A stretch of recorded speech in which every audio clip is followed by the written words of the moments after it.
Welcome, welcome, welcome. It is Veteran Nexus Letter Live. My name is Dr. David Geier, triple board certified orthopedic surgeon, sports medicine specialist, and anti-aging and regenerative medicine expert. I help veterans by writing Nexus letters and performing DBQs that argue, I can't talk, it's been a long day, that argue that your orthopedic injuries are connected to your military training and service so you can get the compensation that you deserve. This is the one time, the one place that I answer your disability claim questions, whether that's Nexus letters, DBQs, whether you can make a valid argument for a service connection or secondary condition or whatever it is. This is your chance to ask those questions. This is not medical advice. It's not professional advice per se, and I'm not doing this to promote my business where I do help veterans with disability claims.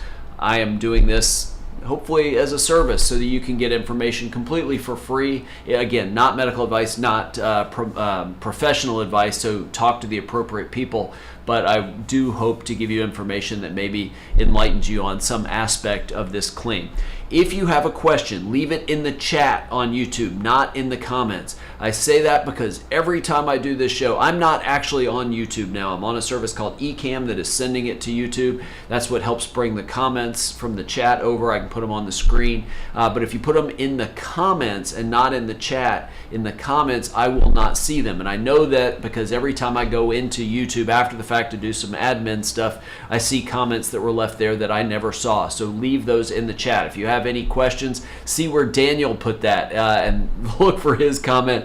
Leave your question there. He asked a question on the prior show that I'm going to get to here in just a second and answer that. I stay as long as there's questions. Sometimes that can be 5 minutes if there's only one or no questions, and sometimes this will go 30, 45 minutes or longer if there's lots of questions. So feel free to ask. Again, you don't have to be somebody I've worked with or even planning to work with me. If you had just questions about an experience that you've had or a question about the process, I am certainly happy as best I can to shed light on that. I am not a veteran service officer. I am not someone who represents or works at the VA. I just try to help veterans as an orthopedic surgeon that is very familiar with this process. Okay, so Daniel says, sorry about the channel on the other question. He's putting it here. I actually remembered it. I kind of quickly wrote it down, Daniel, but he says, I've been diagnosed by my VA podiatrist for tibial sesamoiditis. I'll explain what that is in a second for anybody watching. Moderate.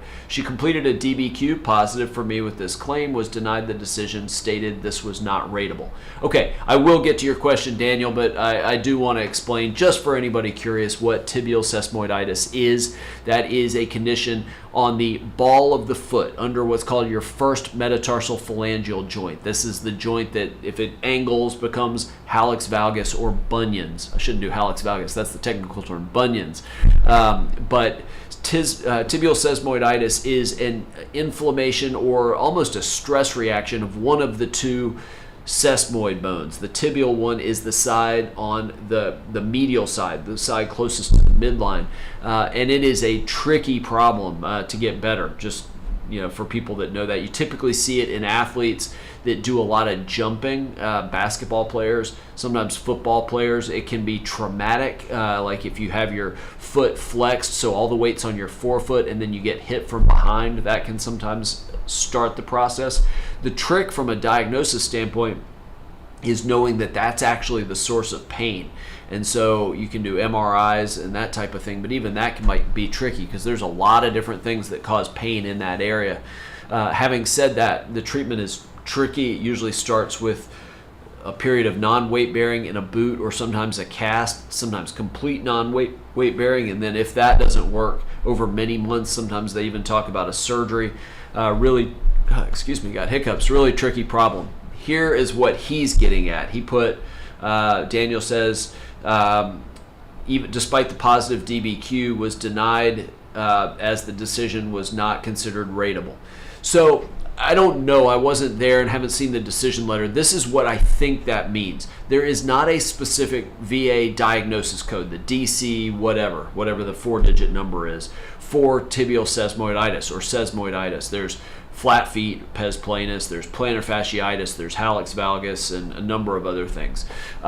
It's not to say that you can't rate it, but you're probably going to rate it. I think it's 8294. I'd have to actually look it up.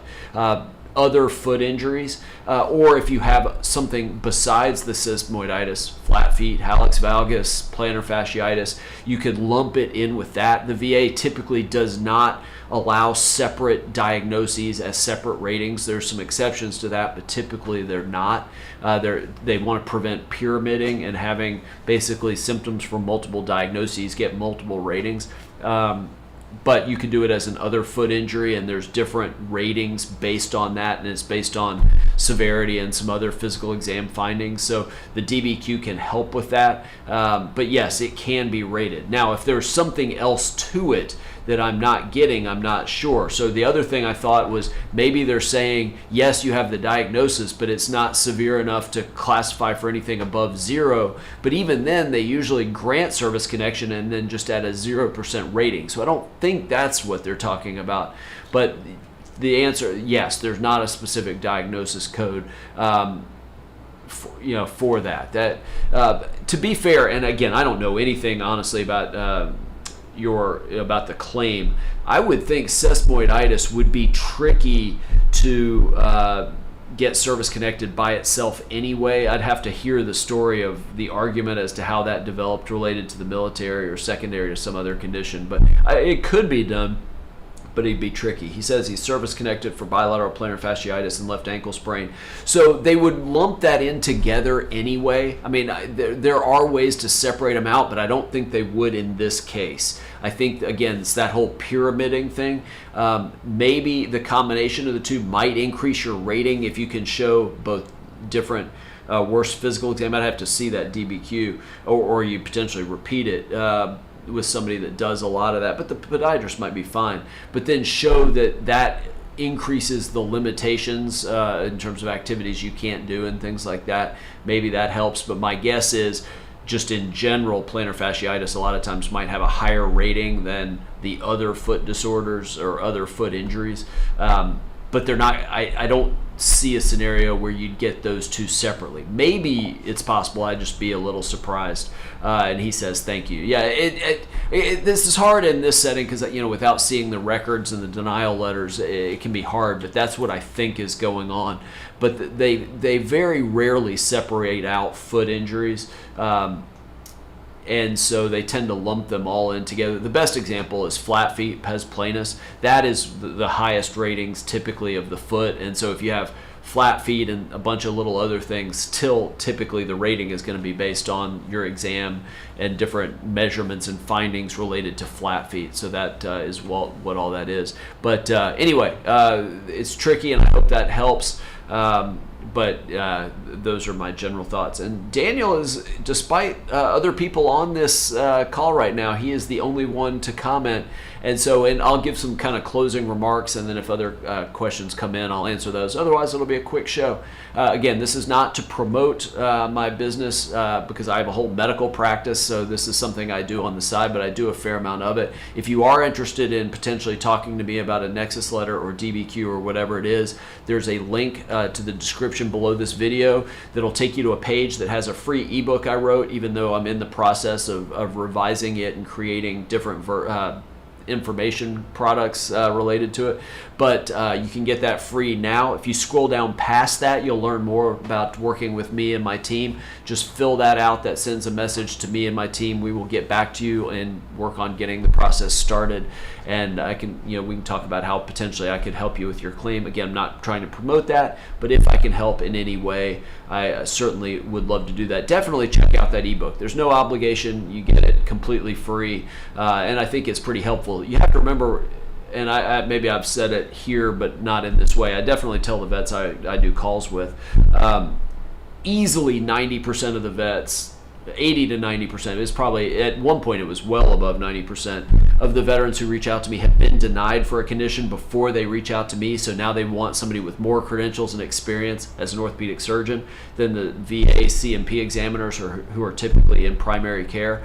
And so I have read thousands of denial letters. I mean, I feel like I've seen just about every possible reason I can for denial. So I have a pretty good sense when I look at a veteran's records, questionnaire that we have them fill out, service records, that kind of thing, of where the VA may push back and how you can make the claim stronger. So if you're potentially interested, I'd love to help, but again, no obligation.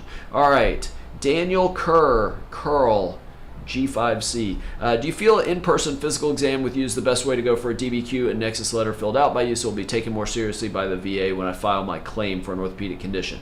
So there's debate about this, Mr. Curl. There are different opinions. I will give you both sets of opinions. Do I think in-person is better than, say, Zoom video conference? Yes. Does the VA prefer them in person? Yes. Can you do them by Zoom? Yes. You just ideally would give a reason or two, legitimate reason or two, why you did it by Zoom. Too much pain to travel is probably the best one. Can't find an orthopedic surgeon near you, which I'm the only one in America that I know of that does them for people that aren't patients in that practice. So you're going to get around the 100-mile rule just with that, because you're almost certainly not going to find an orthopedic surgeon near you. I don't know about Mr. Curl, but just anybody that will do this. So that gets you around the 100-mile rule if you just state that.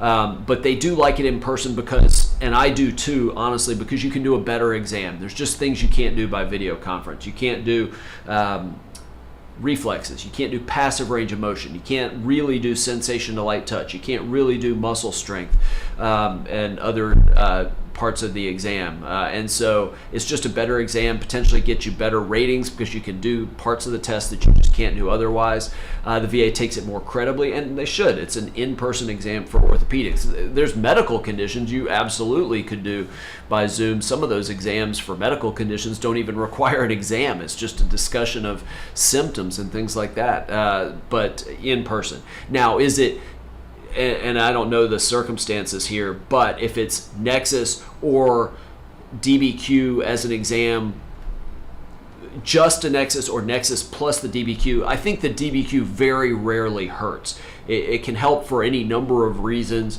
improves the credibility of the Nexus letter, because the Nexus letter writer can only argue for what's in your medical records. So if you don't have diagnoses, he or she can't argue for that, so the DBQ can be helpful. It can argue for higher ratings. It can show increased severity based on the exam. Sometimes, and you'd have to talk to a VSO, but you hear a lot of times where if you do a DBQ by somebody with more credentials than the CMP examiner, if you do the DBQ first before you've had a CMP exam, a lot of times you're allowed to skip the CMP exam, because again, orthopedic surgeon versus a PA in primary care, doing an orthopedic DBQ, a lot of times they don't then require you to do another exam by somebody who doesn't know that area as well. So there's a lot of reasons to do a DBQ, but some people don't always need it. That really depends on the circumstances. But I think the main part of this question, in person versus like a Zoom video conference, ideally yes, in person if possible, but there's ways around that. Way long answer, probably more than you wanted to know, but those are sort of my thoughts about that. Meets V67 AZ have a chronic fracture of the base of the fifth metatarsal, mild arthritis changes of the first toe, small Achilles bone spur. VA says I have Achilles bone spur. Is that related? They're probably all related. Not necessarily. I'd have to know a lot more of the circumstances, but if the question is you have the fracture of the base of the fifth metatarsal, maybe that's already service connected, maybe it's not. Could they have caused the arthritis of the first toe? Certainly could have. That's a condition called hallux rigidus. The Achilles bone spur may or may not mean anything. That's not really a diagnosis, and you can have that bone spur with absolutely no symptoms and absolutely no diagnosis. Just like the bone spur on the calcaneus or the heel bone does not that's not a diagnosis in of itself. Even plantar fasciitis, like a lot of people try to say, but the arthritis of the first MTP joint absolutely could be. Again, but more than could they be related? Yes. How you'd argue the service connection depends on what's already service connected. Or is it all together? It's probably all going to get lumped in together under one rating also, which may not be your question. Mr. Curl asks, do you feel in-office physical exam probably filled out can lead to the VA rater's rated disability without a CMP exam? Yes, I think yes, if you haven't had a CMP exam, hopefully they won't make you come in for one. Then they'll rely on mine or an orthopedic surgeon's DBQ. If you have had one, I think it's more like they take the Nexus letter more seriously, and then they should hopefully then use the calculated rating. For instance, if I do it, rather than them bringing you in for theirs, but that is not set in stone. They don't have to do that. They could use it or not. They should, and most of the time they do. Ideally, what you do in that setting is you do that Nexus letter, you get it, have it in your hands, you have the DBQ, and you bring it to that CMP exam. And they, from all the stories I've heard from the veterans I've worked with, and they tend to just use that. If you've already had the CMP exam and then you do this after, sort of all bets are off. No question it helps. Is it definitely 100% going to be used in the rating? I've heard a lot of times yes, but I've heard sometimes they don't, and they use some old CMP exam, which then gets into could you appeal that and all of that, which is sort of a different discussion. But yes, in theory, that would be very helpful. Fam Man, hi Dr. Geier, thanks for all you do. You're very welcome. Is there a medical rationale that would support frostbite causing plantar fasciitis? I suppose so. I'd have to know more about the frostbite and frostbite of what, and then how that led to increased stress on the bottom of your foot. If it's something about frostbite, say to your ankle or to knee or something, that led to decreased motion, that maybe put more stress on the bottom of your foot, or stress on your right foot as opposed to the left, something like that. Yes, I suppose it could. I'd have to look up studies. I know tons of orthopedic studies. I don't know that many on frostbite, but I'm on PubMed all the time. I could find that out pretty fast if there's studies to support it. But I think there's probably ways in terms of what's called an antalgic gait or a limp, causing an alteration of the kinetic chain, increasing stress on the plantar fascia over a long period of time. And that would be my gut instinct of what the argument would be, and then I'd find studies to support that, but I'd have to know more about the specifics of the frostbite.